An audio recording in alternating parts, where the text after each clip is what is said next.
বন্ধুরা, তোমরা কি জানো আমাদের ছোট্ট আলো অনেক বড় কাজ করতে পারে?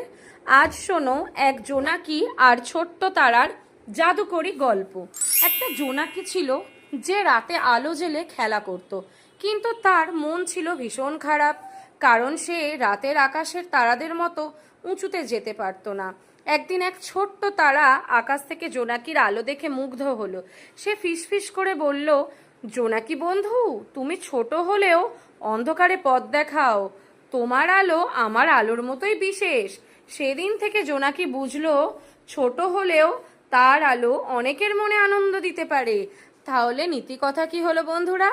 নিজেকে কখনো ছোট ভাবা উচিত নয়, কারণ প্রতিটি আলোই অন্ধকার দূর করতে পারে। আমরা সবাই নিজের মতো করে বিশেষ। যদি গল্প ভালো লেগে থাকে, প্লিজ লাইক, শেয়ার, কমেন্ট করো, আর অবশ্যই গল্প দিদি চ্যানেলটা সাবস্ক্রাইব করতে ভুলো না। Thank you.